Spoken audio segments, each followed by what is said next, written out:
Welcome to the Depot Sports Chat. I'm Drew Rubenstein with Ed Owens, and we're a couple days away from the Mountaineers' trip to Baltimore to face the Maryland Terrapins. And really, I think one of the key stories is WVU's defense. This is really one of the first times I would say that they're going to be tested. Oklahoma had a nice running game, but I don't think they've faced an offense that has a run game and a pass game like Maryland. Would you say that's an accurate statement? Yeah, you're not the only one saying it. Dana Holgorsen said it. Keith Patterson said it. I mean, I think they really are preparing this defense for a mentality that they are going to be in a battle. They really have kind of had it easy. As much as Oklahoma is Oklahoma, they really weren't when they played them. So really their experience has been a down Oklahoma team, William & Mary, and Georgia State. So no one's really brought the pressure to WVU's defense, and that's what they're bracing for this week against Maryland. Statistically wise, they're top 10 in pass defense, but do we really know how good the pass defense is?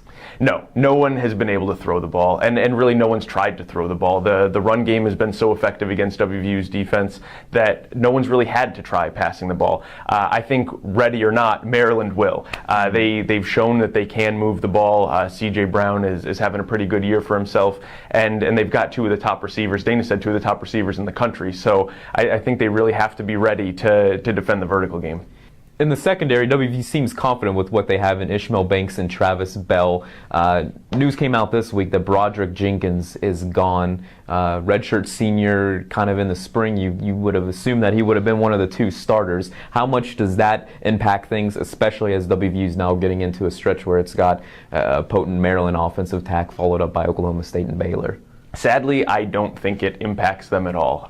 Jenkins really hadn't been a factor this year. He was already in the backup role coming out of fall camp, providing leadership. I know Keith Patterson credited him with a rousing halftime speech against William & Mary, which fired the guys up. But in terms of on-field play, he hadn't made a tackle yet this year. He didn't even play against Georgia State. And I think one of the factors that could have led to his departure is the fact that they're relying more on younger guys like Darryl Worley, who's the nickel back, and both Dana and Keith spoke really positively about maybe even transitioning him into more of a full-time role in the base defense.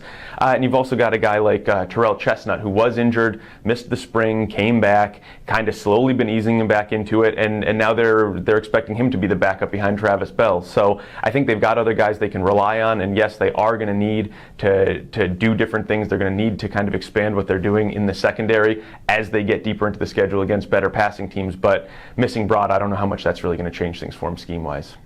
Going to the other side of the ball, it's Ford Childress' second start at quarterback. I thought it was interesting where Dana Holgorsen said, hey, I'm not very smart if Ford's not our guy moving forward. But speaking to Ford earlier this week, he's still looking at it as a quarterback competition. Is that wise on his part heading into Maryland? Could it be still up for grabs depending on how Saturday plays out? Absolutely. And it's something you and I have talked about. And one good game against Georgia State was one good game against Georgia State. Again, they're a down program, and while Childress performed well, I think a lot of people are kind of holding their breath and waiting to see if he can do it against a little bit of stronger competition. And I think it's a good mentality for Ford to take into the game, that he does still have a lot to prove. As long as he's not pressuring himself too much and trying to force things, going in there feeling like you do have to prove something, that you have to step up a little bit, I think is pretty healthy.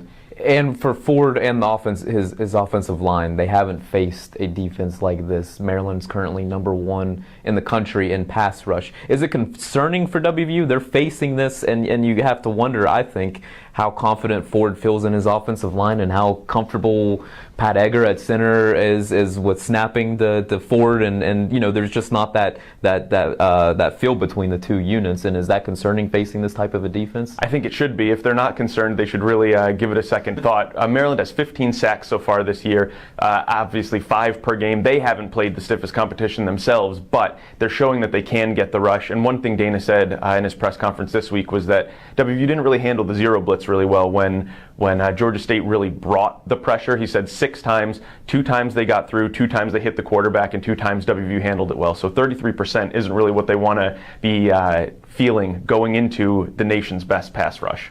And Ed, last one, is this an away game or a neutral site game? It depends on who you ask. Dana said it's a neutral site. He expects a lot of WVU fans out there. They're going to be playing in Baltimore, home of the Ravens, so they're not going to be actually on Maryland's home turf. You got to expect a lot of Maryland fans there, but Dana said he expects WVU to represent pretty well.